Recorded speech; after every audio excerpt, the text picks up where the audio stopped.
I know there are people joining us from various time zones. Good to see everyone. Welcome to the second seminar of the joint workshop, mini workshop series that's held by the Center for Computational Media Intelligence, organized by Google Research and USC. We are very, very happy that you were able to join us today. We are recording this talk thanks to our speaker, and we'll share it. So we're super excited to have Dr. Theodore Assas today with us, senior computational scientist from the University of Chicago. I'll say more about it. Before that, I wanted to point out that this is going to be the first part of a double-header talk series on the representation in books, but in print media. We'll be joined by Dr. Anjali Aditya, who's also here today with us, also from the University of Chicago and a collaborator of Dr. Assas, in 2 weeks. And so back to the speaker of the day today. So Dr. Assas is like a truly sort of, as I say, one can look at her bio, an interdisciplinary, multidisciplinary, transdisciplinary scientist. Not only has she touched upon many aspects of computing, from algorithms to cloud computing to implementation and so on, her reach in terms of applications are also broad. Basic sciences, public policy, economics, and so on. So we're super delighted to sort of have her as our featured speaker today. Her work also, so anyone can find some commonality. I was very excited to see that, she has a background in medical imaging as well. So another, pet area of mine. So very, very happy that Dr. Assas could join us today. So the talk is usually for about an hour, and we have enough time for discussion. So please have your questions on the chat, or if there's any clarifications needed, if it's okay, you can unmute yourself and ask a question, or hold it till the end of the talk to have a more question, answer, and discussion. As always, right, the Center for Computational Media Intelligence, one of the core research foci is on representation portrayals of media of all sorts, right? Whether it is broadcast media, print media, entertainment media, news. And so today's talk actually focuses on sort of looking at representations, a very unique area in stories that are conveyed or told through in print media, in books particularly, a fascinating area. And so we're very excited to hear about the findings and some of the open questions and challenges as well. Dr. Assas. Dora, the floor is yours. Thank you again. Thank you. Thank you so much. And I feel so excited and grateful to be here. I finished my master in multimedia technologies, and I was always, there is a entire center that focuses in computational multimedia. And I'm really actually curious to be part of this series if there are other workshops coming on. So thank you for inviting me. So I'm going to share my screen if technology allows me. All right. And let me see if I can do a slideshow. Can you see? Perfect. Oh, I need to move your faces in another screen. Perfect. So thank you for the introduction. And I'm going to talk today about how we use AI to measure representation in children's books. And I'm really looking forward to have your feedback on our work and any ideas that for moving forward.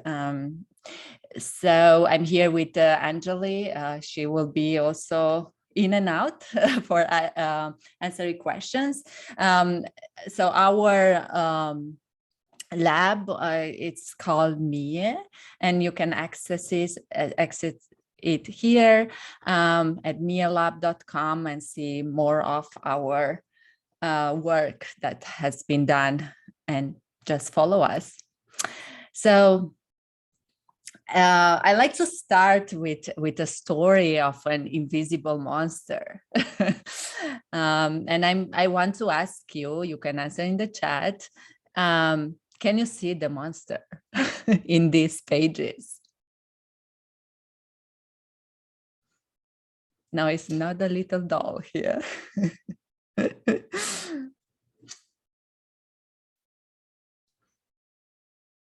So its power is to be invisible, of course.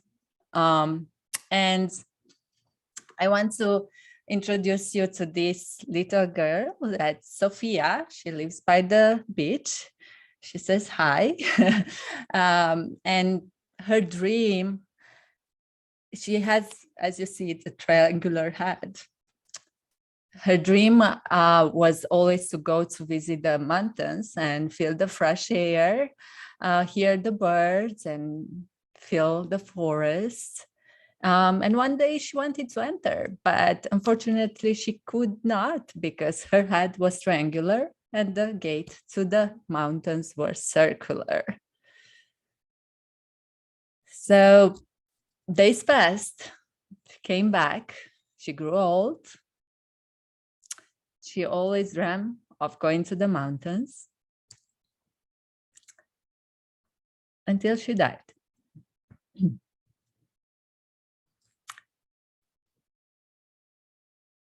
So the monster that lives in children's books shapes underrepresented children's heads to think that certain activities or careers are not possible for them and for the others. And oops, I'm sorry. And our team is looking on making the monster, the invisible monster, visible. Here is part of our team. We are separated in two main teams, the text analysis and the image analysis and computer vision part. So I am mostly representing and working on images, and that's what this talk is going to be today. Anjali will talk more about the text side, and I'm hoping that soon we'll be introduced more into the text methods of this. Oops.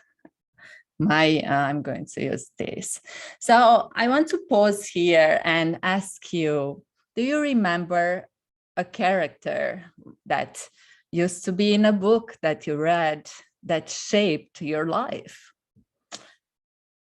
For me, it was Phileas Fogg from Around the World in 8 Days by Jules Verne.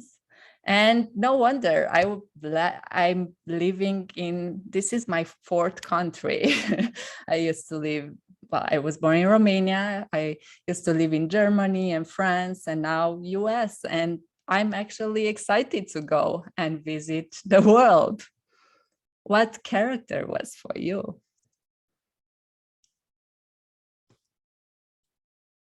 Feel free to answer in the chat.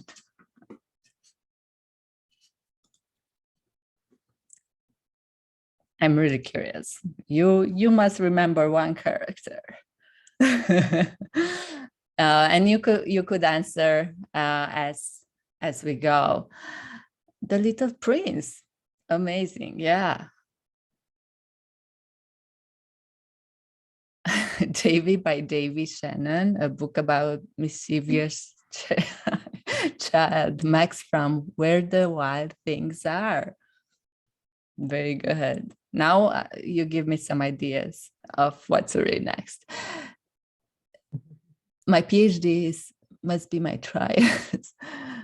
Wow. Very good. So where do you think we started on looking for the invisible monster?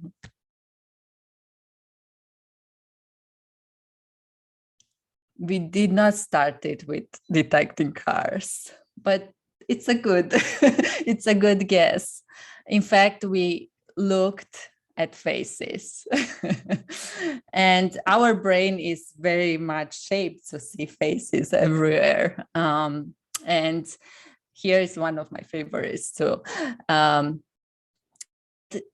Indeed, we start looking at the faces and we went into what off-the-shelf method we could use or APIs to detect faces in images. And when we took off-the-shelf method, one of them was Google Vision API. We went and we expected to be able to detect 4 faces in an image like this, maybe even 5 here with the duck's face. However, we were not able to detect. And I was impressed because I know that Google has a great database of images of faces. And of course, the idea is that if I show you an image of this person, can you tell me who is this? Maybe you can tell me the gender. I'm not sure about age or race. Do you want to give a guess? Who is this? And it's okay to say no. We don't know. And so that's because you are more used to see photos of him and not drawings. And here's where things get challenging and interesting in the same time. So we realized that off-the-shelf method will not work for us, and we needed to look and create a data set of faces of illustrations. So we curated, we call it IllusFace data set of 5,403 images of faces in our books. So we looked, by the way, we analyzed about 1,100 books, but we only extracted 5,000 faces from here. And then we also went and we tried different approaches. Finally, the best way or the best method that we found was through AutoML, that now migrated into Vertex AI at Google. So we just train a model for face detection using these images. And these are some of the precision and recall and accuracy and IO that we got when detecting the faces. One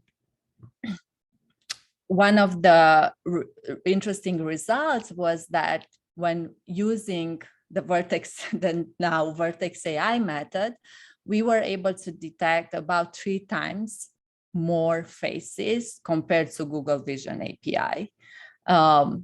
And that was a big improvement.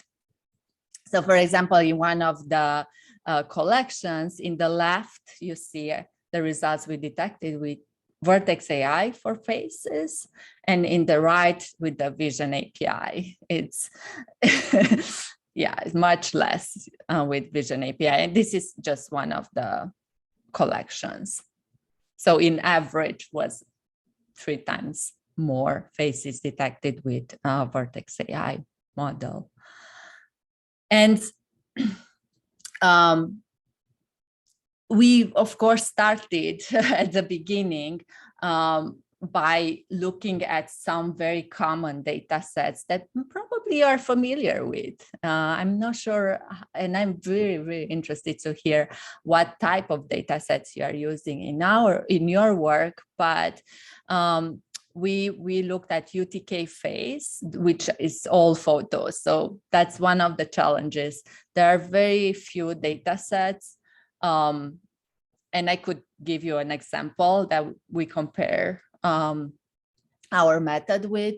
There are a few data sets that have cartoons, and usually a lot of them are focus on anime. And so these are some of the data sets that focus on photos that include age, gender, and race. And I think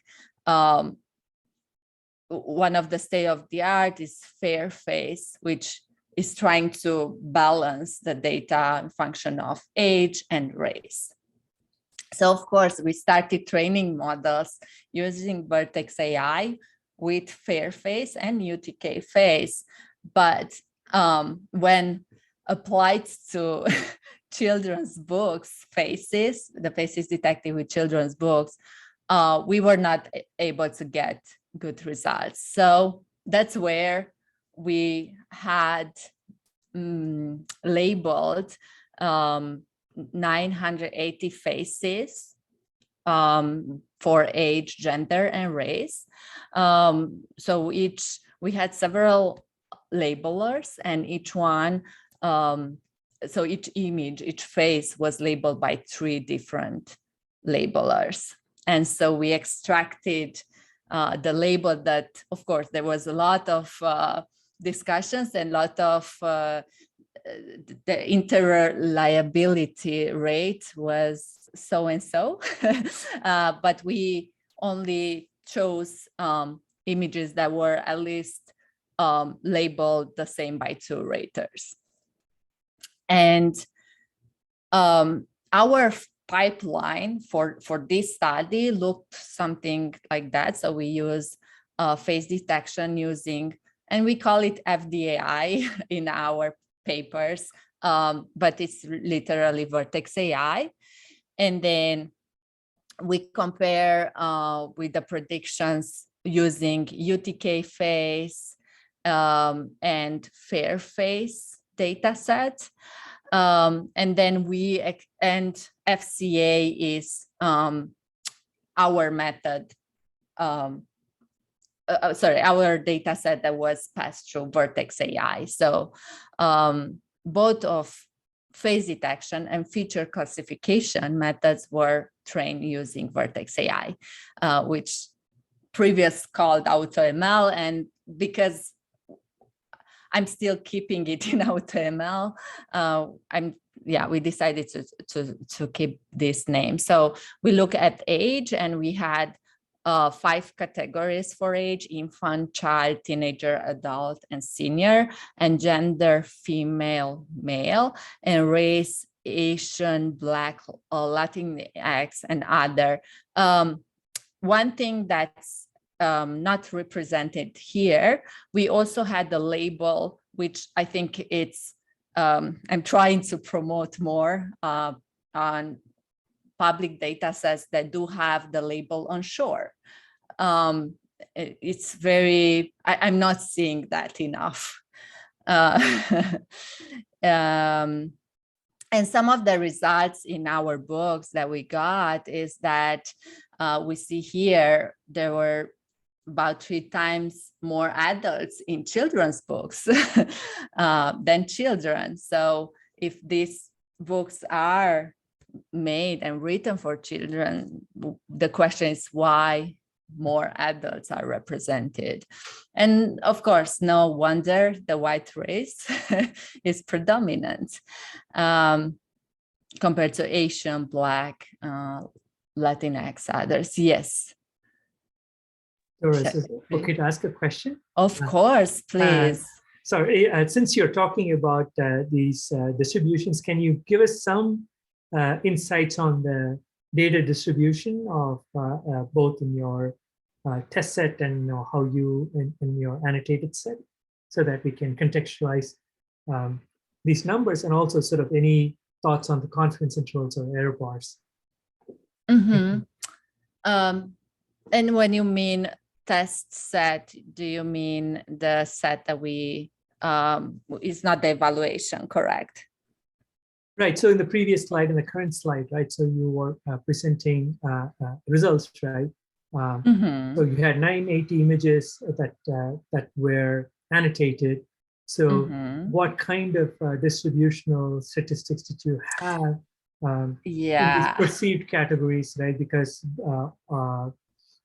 and then on your test results or on your evaluation results? Right. So that's a very, very good question. And so our data was not balanced when we trained the data with Vertex AI for race, gender, and age. We tried the age to be balanced. However, for example, for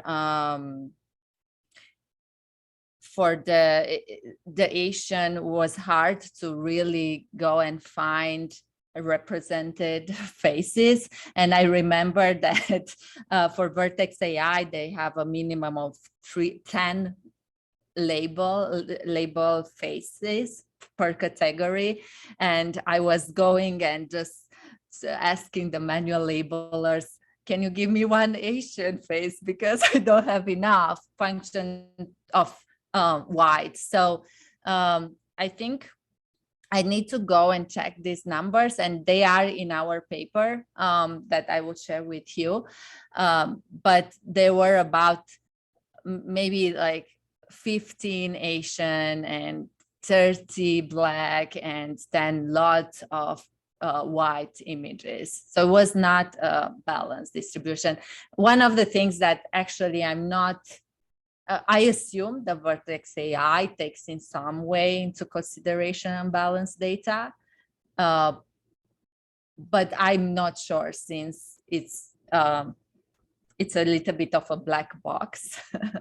So I'm actually curious if anyone has this answer. Is that, and female male was also quite balanced. So it was in the race that it was a bit tricky to find those faces.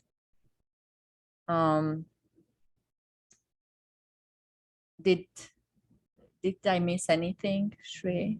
No, thank you. Thank you for sharing that. You're welcome. Yeah, I'm really curious. Any Google research folks, if they have these answers.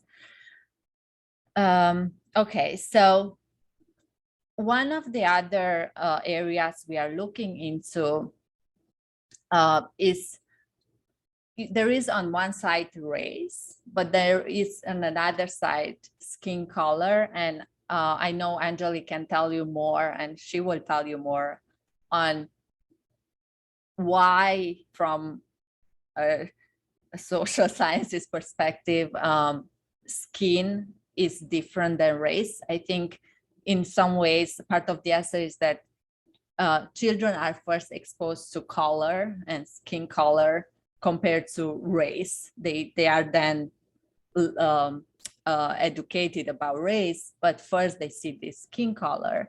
So more than race, we were interested, or in the same balance, about the skin color. And we are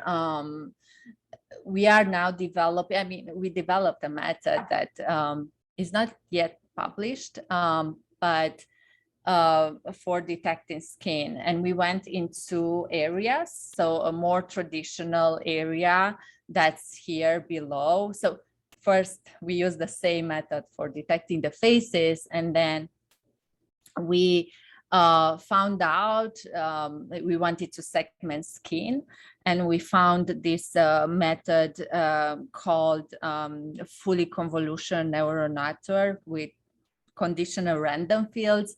I don't want to go in details, only if needed. But basically, it's using a deep neural network with masks to detect skin and even like points in the face. It's a very known work if you type and the name of the method. So this traditional way of doing, so we segmented the skin, and then we went into a k-means clustering, where k was equal 5 in this case, for detecting the most predominant beans or colors. And then we took a weighted average of these beans, and we applied an Euclidean distance and another distance called Mahalanobis. So we just wanted to compare two different distances to categorize the skin into dark, medium, and light. And then another, of course, method was to go into we simply took here VGG16 network, and we applied transfer learning to just separate the color and plus a logistic regression. So very simple to classify the skin into dark, medium, and light.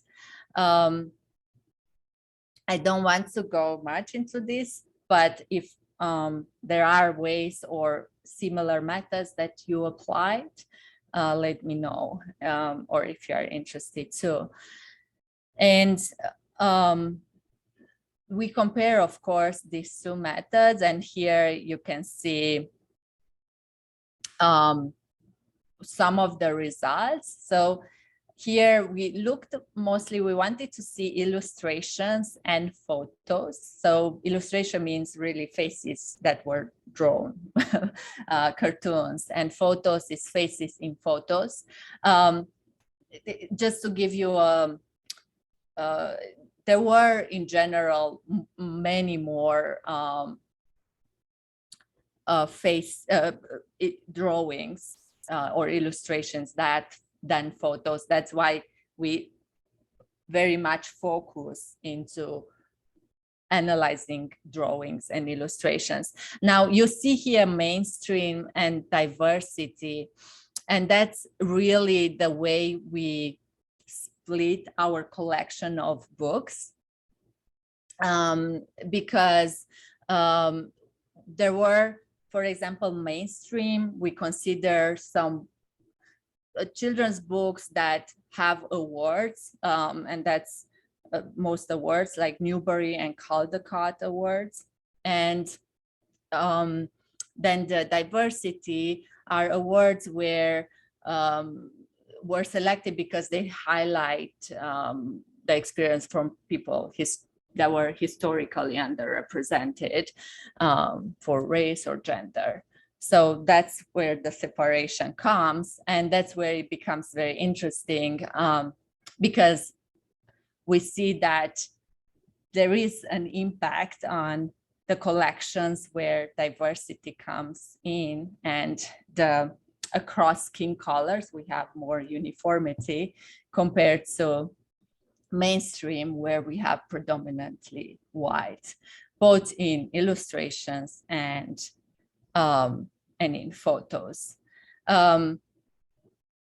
There is one thing that it's missing here, and it's the comparison with the manual labeling. But from our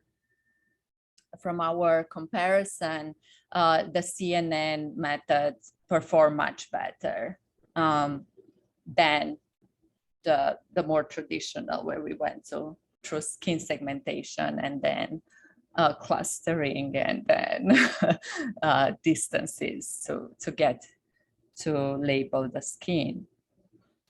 And another thing we look about is, so we worked on a CLAB color space, and that's just because the linearity of it and being able to do math on this type of space. And so what we call perceptual tint is the L, the brightness in this case. And we can see here, so mainstream with pink and diversity with blue. And I love how Angelique called it that diversity is not yet mainstream. So there is much more work to do to have more mainstream to be collection to be more distributed across the different colors. I'm different shades or tints, is not color. Yeah.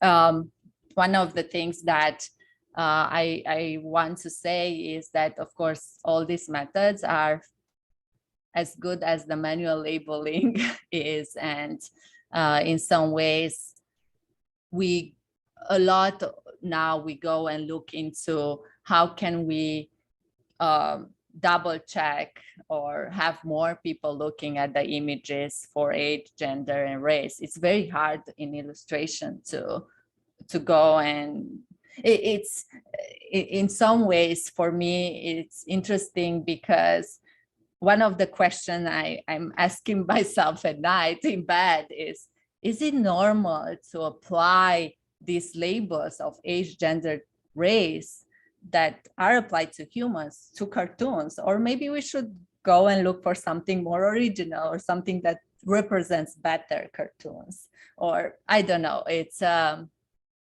something that I'm hoping that we will have some answers sometimes. And of course, I could not stop to introduce this image. And this is just to tell you a little bit of what are we looking into these days. So we went from face and then look at the face, age, gender, race, but we want to go and look at the entire body now and look for actions, or look for like hair colors and even accessories like glasses and so on. I think there might be a better representation. And another thing that we are very interested into is combining image and text analysis. So to have some language vision models or multimodal approaches. And I know we are working on looking, can we generate captions from these images?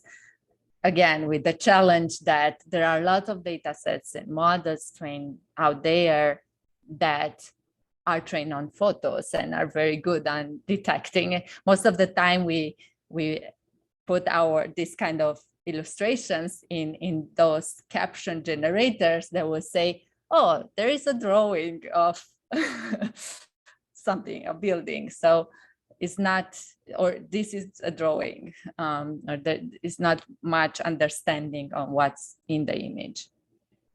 So creating some data sets is important. And one of the things that I guess I tried to get closer to your area is just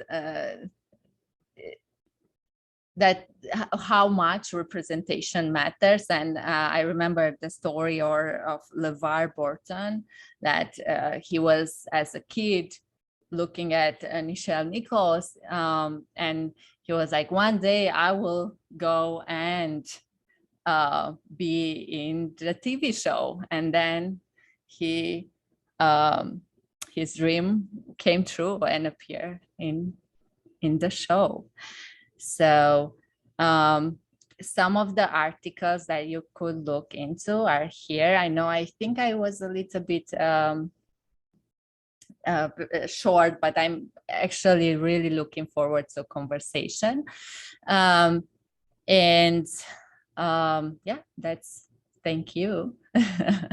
There are many more. If you just type children's representation and Anjali, or you look at our website, you will see many more talks, and I'm sure Anjali will give you even more broader context about this work. Thank you, Dora. I'm going to stop sharing a list here, but I want to see everyone faces and have a moral conversation. Thank you so much, Dora. So first of all, let's give a round of applause for Dora. Thank you. You can turn on the. Thanks.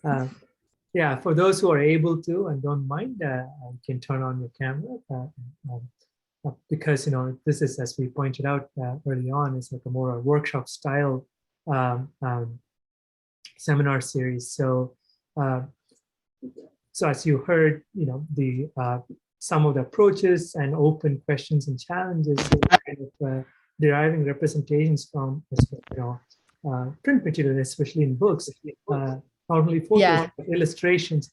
And so let's, first of all, open the floor for questions to our speaker, and then, open it up for discussion. So if you don't mind, you can ask it directly, or if you would like, you can also put it on chat. If you don't want to ask it, either is fine.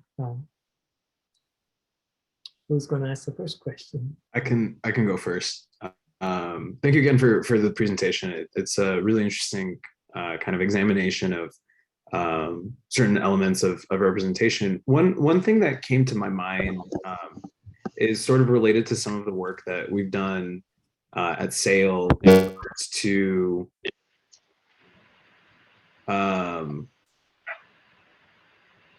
can folks hear me? Okay. Yeah. Yes. Yes. Sorry. One of the things that kind of we've looked at in the past is the representation of characters in stories as a function of the way that they are described and interact with other characters in stories. And so kind of in those cases, we've looked a lot at kind of gender roles and the way that certain genders are represented, either as main characters or not as main characters, as auxiliary characters, as villains, as heroes. And one thing that kind of came to my mind as you were describing some of the visual elements of this, we've mostly worked in text, is sort of, if you've thought about at all kind of extending the way that kind of skin color and race representation also extends to those types of characterizations in the illustration, whether or not, for example, one thing that might come to mind is evaluating how maybe the same character is visualized or illustrated differently depending on what skin tones or race the character is meant to portray. So I was just curious, if your lab has kind of looked into this at all, or what ideas you might have around how that might be approachable given your body of work. Mm-hmm. That's a very good question. And I know in the text side, they did look more into secondary, primary characters. One idea for us in images, of course, having a correlation or something that correlates this image corresponds to this part of the text in children's books will be great. And that's mainly our focus. But another thing is we've seen a lot in textbooks.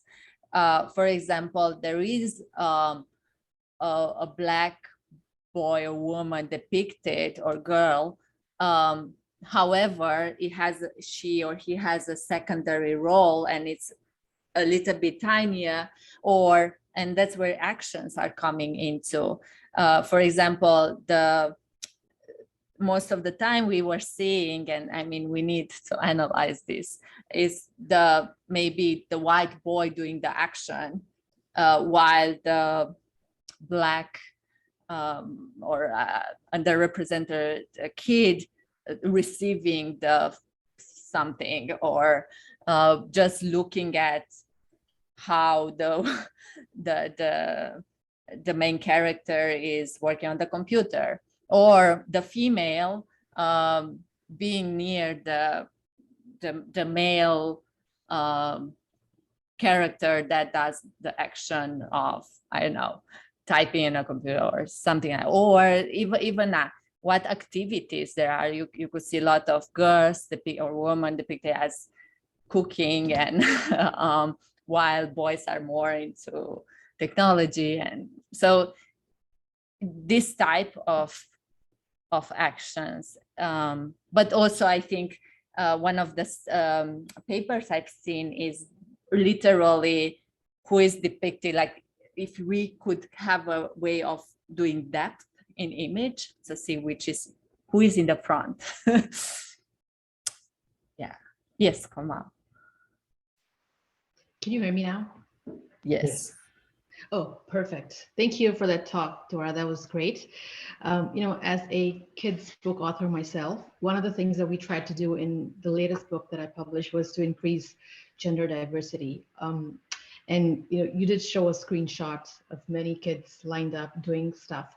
So one of the things we tried to show was perhaps a kid who is not clearly identifiable as male or female.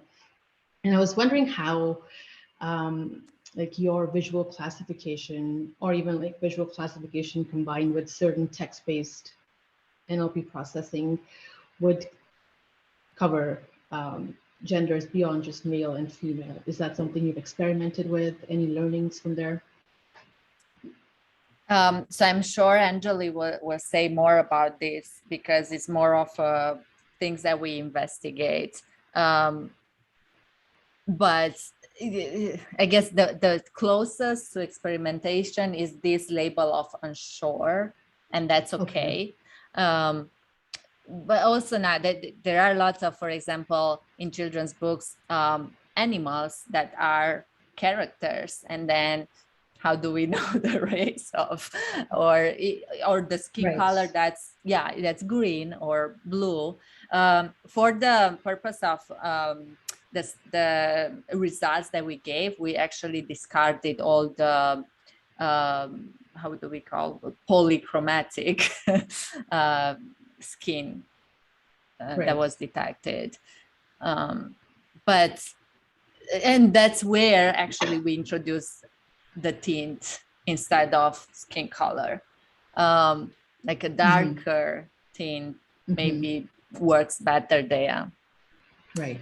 And, you rightly mentioned that color is not or should not be a proxy for race. They're completely different things, color and race. Right.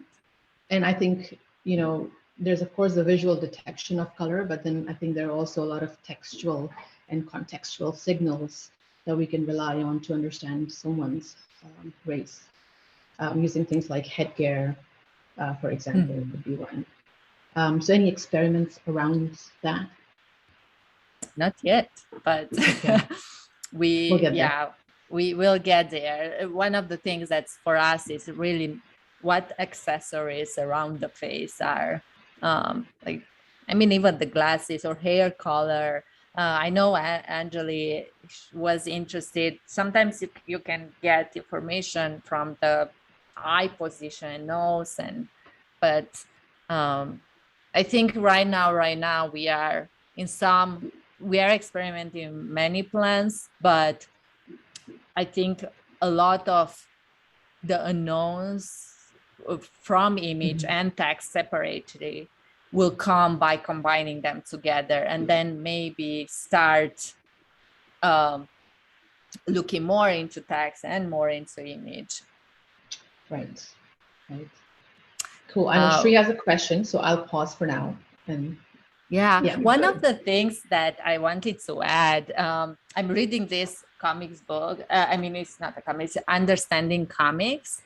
And one of the image that it really, and I just want to mention, Komal, since you are creating these characters, it's, and I'm sorry, I should have taken a screenshot, but you see, like, more defined, I feel people associate less because there is so many characteristics, while if we have a shape like this, it's really bringing that I can identify with this character. So it was for me surprising to see that. And of course, now what race and gender and skin color you give, when maybe the best is to don't, as you were saying, so don't label as much, but more to measure our kids identifying with this type of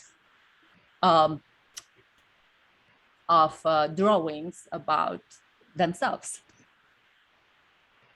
That's very interesting. Yeah. Yes, Shri.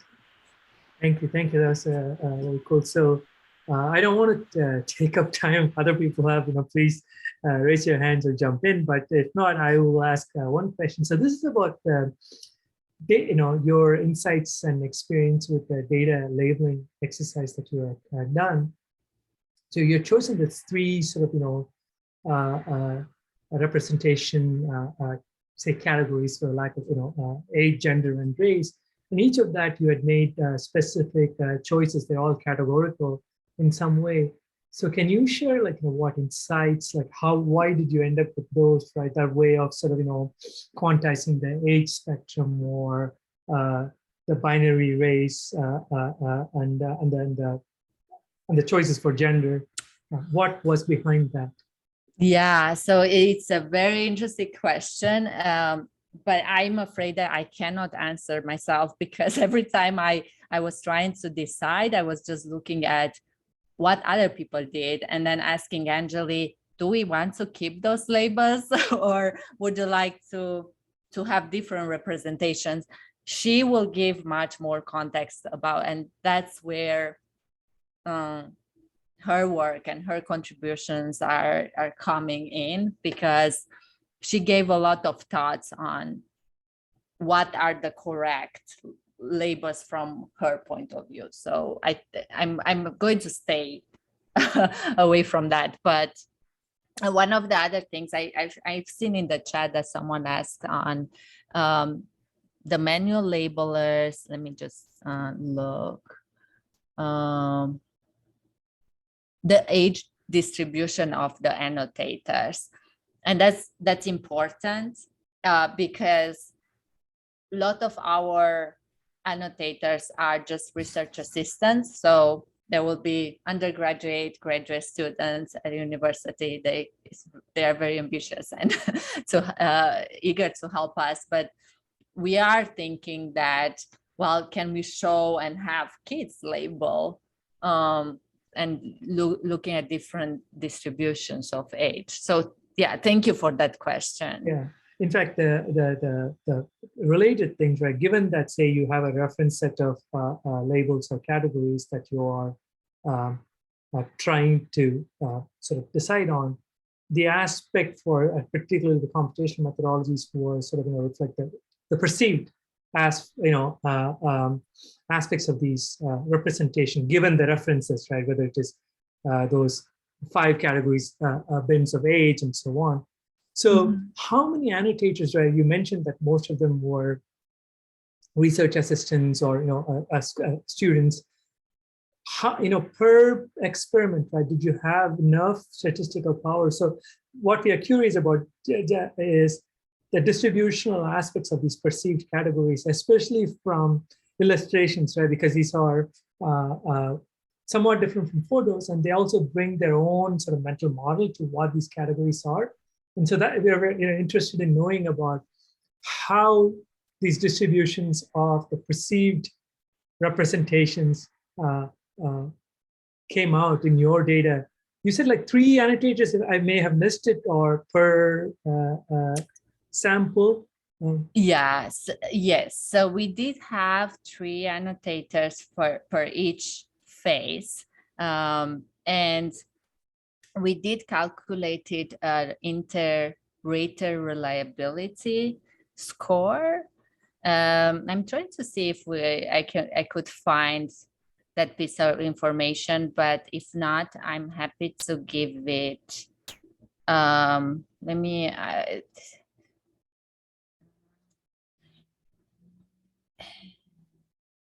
Yeah, let me look. But we were also surprised to see that, yeah, for illustrations, it's really hard, and there were quite a lot of different opinions. And it's also a function of each one's again background and culture and age and experience, because I will stop and let the next Yeah, I person will ask find questions. that piece of information that can give you a little bit more insights. Yes, there is V. Hi there. Thanks for an awesome Hi. talk. This is really, really great stuff. Thanks. One question, well, actually two questions maybe. First question is and I missed a little bit of the early presentation, so if this was covered, apologies, but my understanding is you rely on a lot of manual labeling for the process, right? The question is, why not leverage some of the metadata available on the big internet associated with the photos already out there and leverage that as well? Like, what's the reason not to? Yeah. So one of the there is a cartoon data set that we compared our method with. However, they come with their own biases, and there is just not enough public data sets for cartoon images. And another thing is that in the diversity collection, 80% of our images were illustrations. And I think in the mainstream, it was more like 60-70%. We have these numbers in the paper. So we are looking at how much weight the illustration has, and there is no enough public data, and that's why this is for us the start of creating a more comprehensive data set, but also a call to action to other people to create these public data sets for illustrations. Understood. And I guess clearly just relying on photography is not sufficient. There is like a huge bridge to be built between drawn and photorealistic. Right. Okay. Correct. And that's where we did compare our method with the data sets that we proposed with common data sets like Fairface and UTK-Face. And so we took Fairface and UTK-Face, and we did train.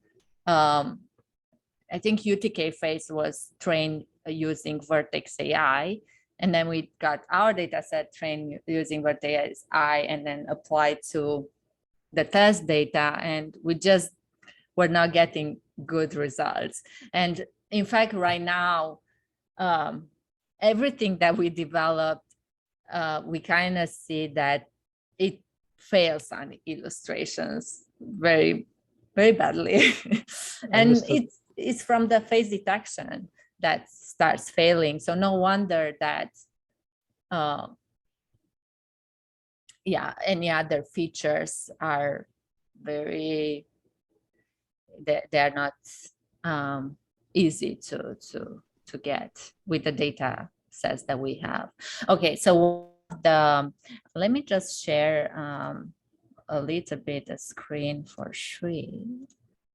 But here is the interlabeler reliability for each of age, gender, race. So here is gender was the most clear, but still 75% correct. And then we looked at age when we only did 2 classes, like I think it was child and adult, that's all. And then we look at age when we had the 5 classes, which is much more, so we had less interlabeler reliability. Yeah, that's some of the measures we get there. Thank you. Yes, thank you. And the second, not to take too much time, the second question, and maybe there are like 2 questions packed in there, is you mentioned you're going for kids' books analysis right now mostly. So my question is, why kids' books? And also maybe a little side question there, if you can answer. The answer might be no, we don't have the answer, but what is the practical applications you're thinking about in the future? Mm-hmm. And here is again one of the Angeline, March 8th. She will give you much more context about this, but it's really to give awareness on the publishers and teachers and educators on what kids are seeing and how important that is in schools and in and with a lot of time right now we look into basically working with libraries and publishers and just have a more of an awareness. And one of the things I know is we want to stay away for any scoring, and we had a lot of people giving ideas on, oh, there could be a diversity score, but we want to stay away from that because I know that now if we go in maybe a Black school, having more Black people represented will be much better than going to a white school where there is more need on showing underrepresented population in those books. So, yeah. Understood. Thank you. You're welcome. And Victor.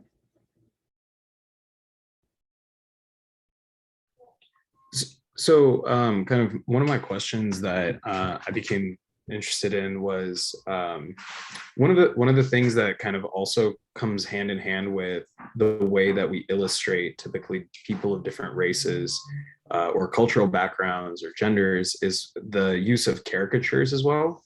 And so this is also kind of like a deeper problem that I don't really have a good that kind of could come up and be kind of also propagated by like automatic systems in this case. So one of the kind of questions that I have is like, have you as you're looking through these illustrations and trying to compare them against different skin tones or race representations, how are you considering the ways in which these illustrations are being drawn for the different races? Yeah, that's a very good question. I know that on the tech side, they are looking into, I'm not sure what they're looking to, but on the image side, one idea was, can we look into certain style of the illustrator and even his race, gender, age, because that might influence, or his style influence the way his experience influence the way the illustration is represented. And we did not have as any results on that, but I know there was, we have people working on getting illustrators bios in some ways and looking into that.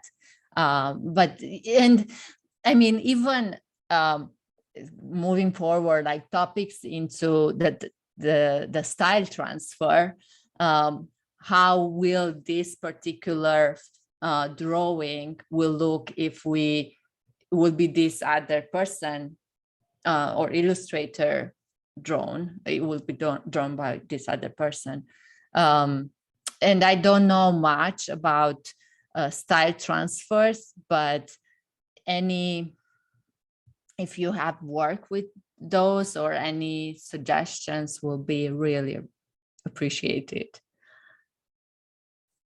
Awesome, thank you. Yeah, it's just a kind of obviously like in when studying representation, right? It's also important that you don't just kind of like increase the amount of the frequency of appearance. It's also that sort of you want to also avoid pigeonholing people into harmful stereotypes and perpetuating them further. So it's just an interesting way to think about how to capture representations of these characters in a way where maybe you can be sort of the representation that you do capture is sort of agnostic or blind to the original illustrative fashion, but is still capturing sort of the notion of representation in the narrative. So, that's a very good idea. Yeah. And yeah, it should be included. Awesome. Thank you so much for the response. Thank you, Victor. It was just wonderful ideas to go and look into and apply. Sabi? Hey, yeah. Thank you for the talk. Can you hear me? Yes, perfect. Yeah. So I wanted to ask, what's the difference between mainstream and diversity? Diversity. Yeah, I didn't quite understand it. Yeah, so mainstream, and that's again an Angeli data collection question more, but in short is, so all these children's books were awarded by the Association for Library Service for Children, and some of the awards were Newbery and Caldecott, but then some of the awards that were given were awards selected because more underrepresented people were depicted in those books.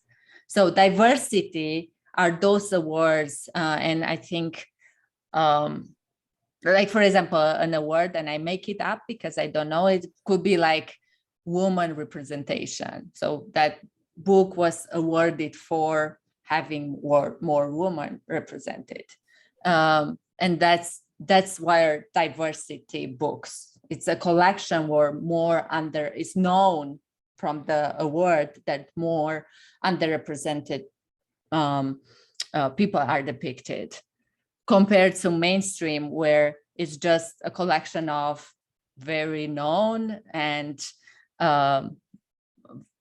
books. Yeah. Okay. Is that Sabi? And yeah, if you will like more context, I'm sure Angeli could talk about that much more. Yeah.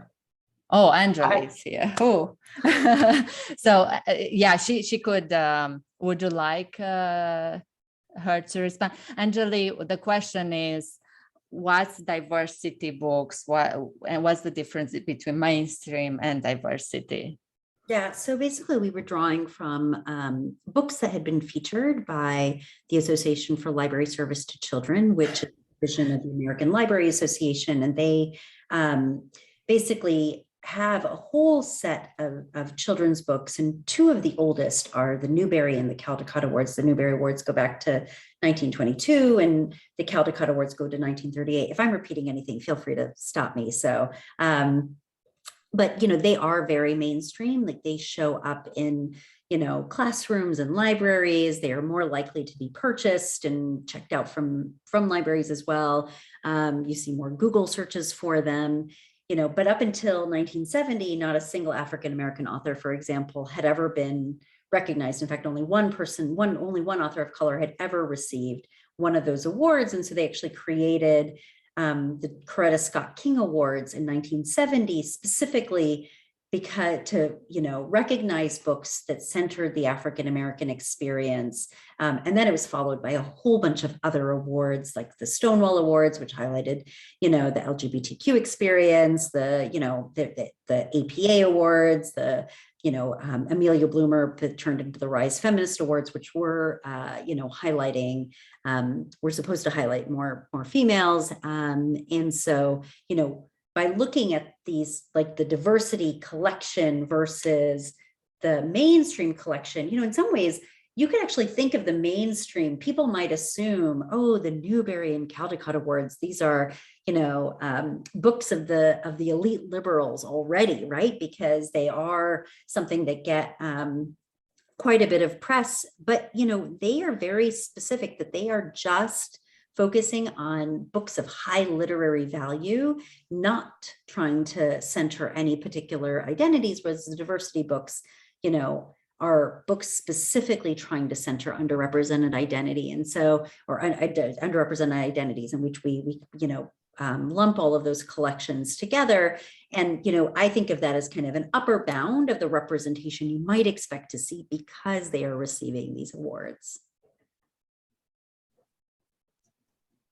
Yeah, thank you about that. Another thing I wanted to ask was that beyond like gender, age, and race, have you thought about like trying to look at other attributes, or like maybe when the children read those books, they're trying to look at other features of the characters that they see on the pages, and they are not like interested about finding the skin tone or the gender. Maybe they're trying to look at other things.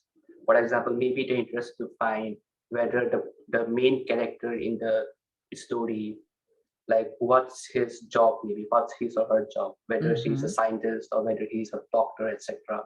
So like, what other important representational attributes do you think you can glean from the images in those children's books? Yeah, I'm just thinking of some that we were particularly interested in, like emotions. And yeah, you get it right, the career or the what job they're doing, emotions and career, job, but also like occupation, we call, I don't know how is the main, but also actions. That's another what the people are doing. And also is more of a, are they individually doing an activity, or are they collaborating into a particular action? Anjali, is there? See, like, are certain people depicted with glasses or in wheelchairs? So you can imagine trying to, especially in images, like those are easier things to be able to potentially capture. And, this is where it is really like, ideally down the road, we do want to connect image and text because there's information in both. And so, we're looking into cross-modal more like exercises, and welcome your thoughts actually on that front as well. But yeah, I think there's a whole host of identities we would like to be able to look at. And part of it is that, even trying to measure something like gender or race is very difficult, actually. I mean, these are human constructs. And so, you can get it better from pronouns and text, but in images, what are you basing it off of? Is it just because they have long hair or a triangle shaped bottom because they have a dress on or something like that? And so, we do want to think about how can we use whatever information is given to us to try to most accurately measure the messages that are being sent to children. Yeah, I don't know, Shri, was that your question? There was a question for you, Anjali, that I did not, I refuse to respond, is how did we select the categories for race when we did the manual labeling, and for age and even gender? Yeah, so we based it off of census categories more so. So this is a very US focused set of categories. I mean, so if you were to do this in other places, then obviously you would have different categories. But, that's where I actually think, especially with images, that skin color is probably the most informative in some ways, because, from the youngest of ages, children can recognize differences in color, but they don't know race. They don't know gender per se. They might know differences in features, but skin color is something that, is a little bit more, there are clear differences. And it's also something, frankly, that a computer can do better than a human can do,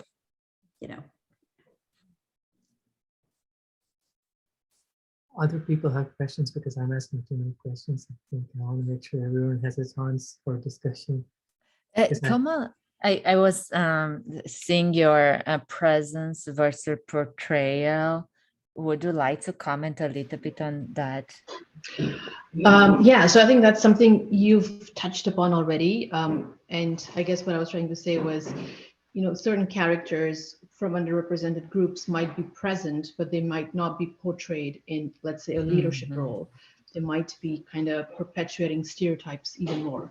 So yes, we definitely want to study signals for presence, but then I think the next level that we want to study is signals for portrayal as well. So, that's something we're beginning to do on our team when it comes to studying human representation in media. Yeah, but I would think that in animation or in children's books where there are characters who can do just about anything in a fantastical land, it may become so tricky to study portrayal. Oh, but no, but that is absolutely something that we also want to do, because it's like, this is, not easy, but the first step is just figuring out, can you identify whether people are understanding how people are depicted or how characters or identities are depicted is a crucial next step for us. And actually we're doing it on the text side of things, and we're also trying to then apply that within images. Right. And I think that's where multimodal, signal processing comes into play. We need to combine visual with NLP. Go ahead, V. And you said you're currently doing that. How are you all going? I mean, maybe this isn't bad. I'd love to hear at some point how you all are thinking about doing that. I see other hands up, and I don't want to. Yeah, I had a question on a computational side, if I may. Since we're just talking about sort of skin color representation, particularly from visual depictions of illustrations. Right. One thing that was distinct was it's a more relative way of characterizing. You had these three sort of, even though those were categorical, they were sort of ordinal, sort of lighter, medium, and dark type of a thing. And so, were you able to see, regardless of sort of the shading or the colors, right, in illustrations, that these kinds of contrasts were maintained? Absent which, right, some illustrations, even in your examples you showed, right, may not have any shading or coloring per se, but other features like shape and other how much they influence the perception of skin tones. That because there might not be explicit signaling, but people are still able to attribute specific perceptions to images based on categories, like here, skin tone. So I'd love to hear, both from a computational point of view, how you handle this relative sort of, your skin tone results that you showed in the illustrations, and any insights that you've had about the diversity in this data that you had analyzed illustrations. I'm just trying to see if I understood correctly.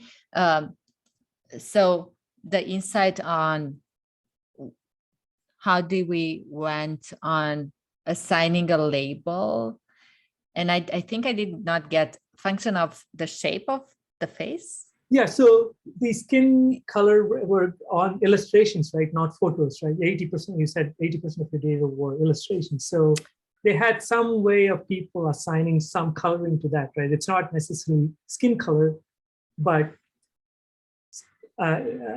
it's a contrast or color, relative coloring that was given to these human-like faces, or either human or human-like faces. And people were rating them as either light, medium, or dark, right? So I was very curious about how that relative ratings went. And in cases where illustrations didn't have explicit actually shading differences or colors, were they still able to assign a color attribute? Did that make sense? I think so. And I guess that's where we went with two different approaches. And that was the insight of going with having labeled images, but also having quite a traditional way to do it, where we let the computer, with some matrices and some distances and averaging, pick its color.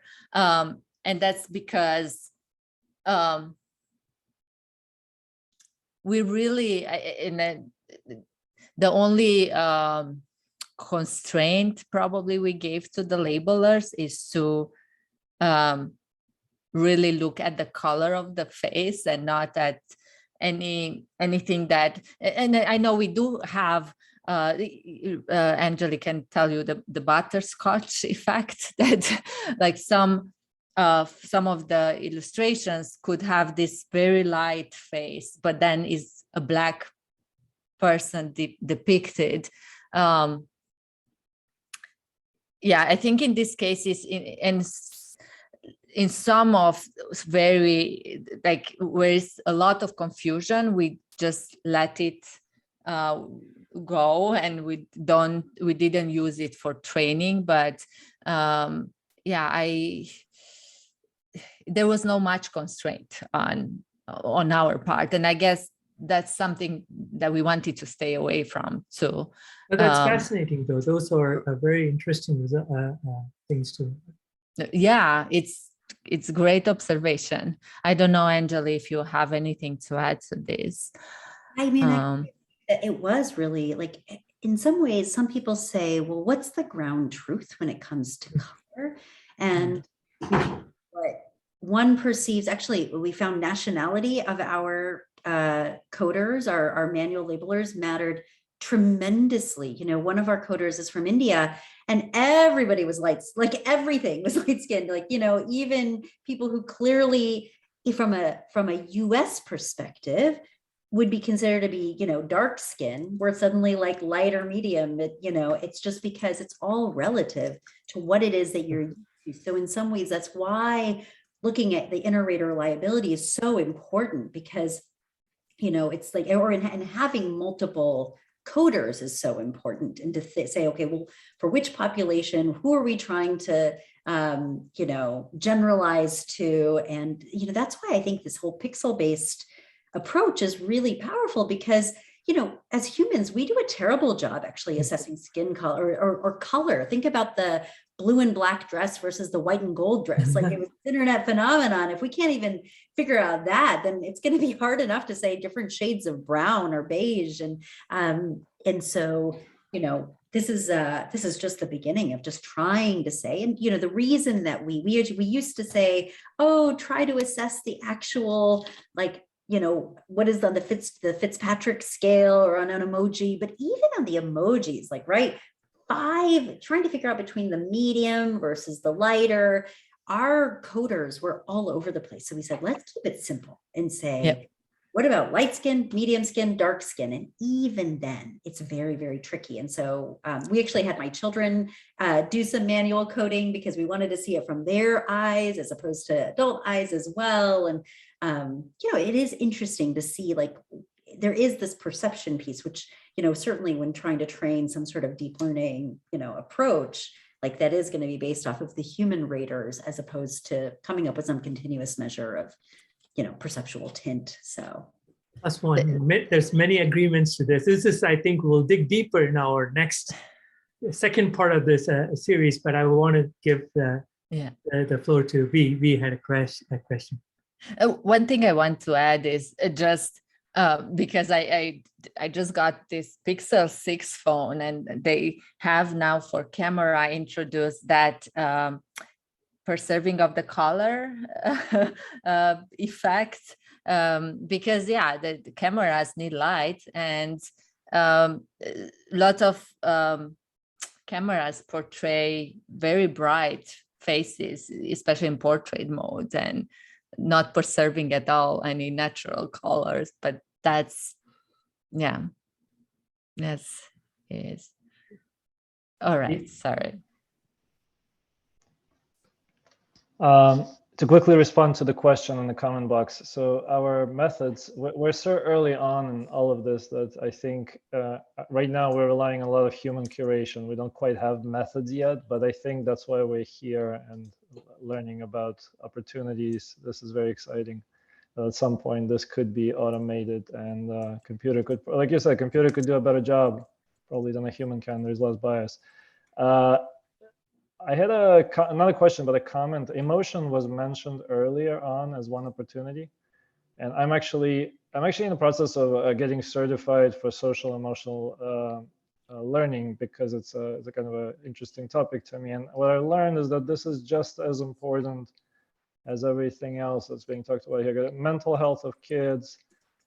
Teachers are desperate for material that represents different emotions and feelings. They just don't know where to go to find these books. So if there was a way to like create catalogs, identify catalogs of books that deal with, you know, frustration, anger, you know, happiness, sadness, and that there's a huge value to be unlocked here. Just wanted to say that. Oh my gosh, yes. Actually, we used the existing, right? Was it Dora, the Google API, like their categories for emotion, and everybody, like all of our characters were either, for the most part, calm or happy.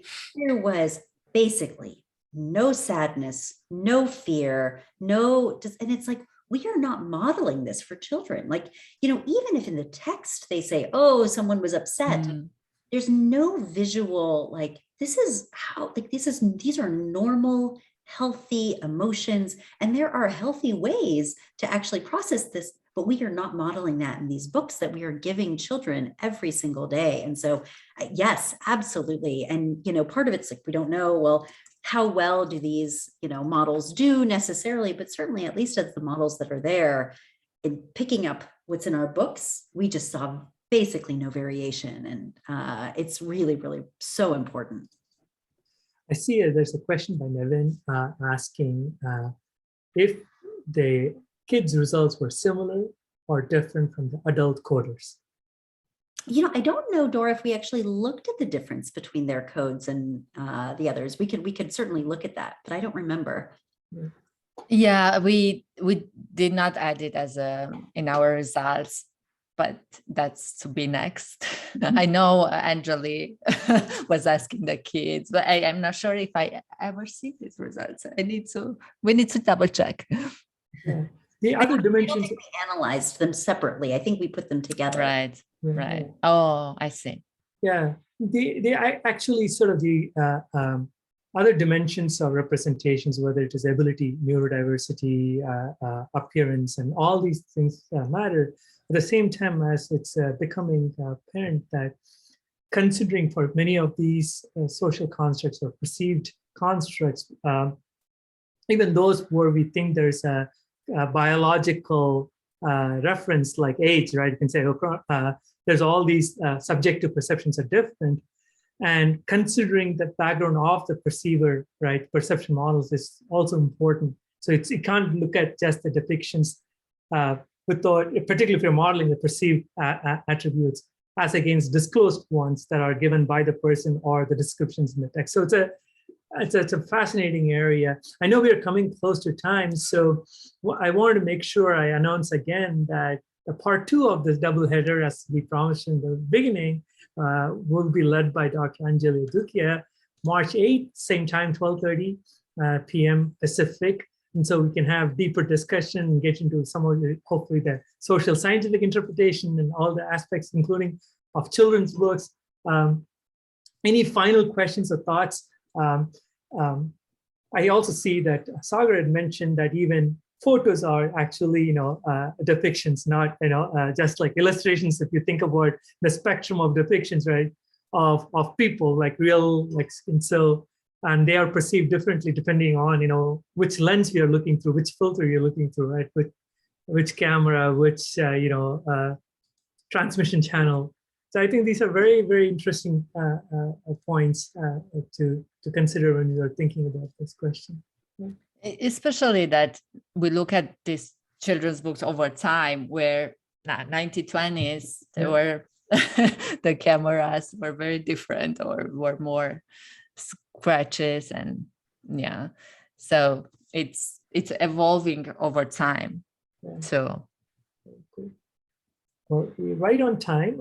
Let's thank our speaker, Dr. Dora Sass, again once more, and for the exciting discussions. And thanks to Anjali for joining, and to everyone for joining us today.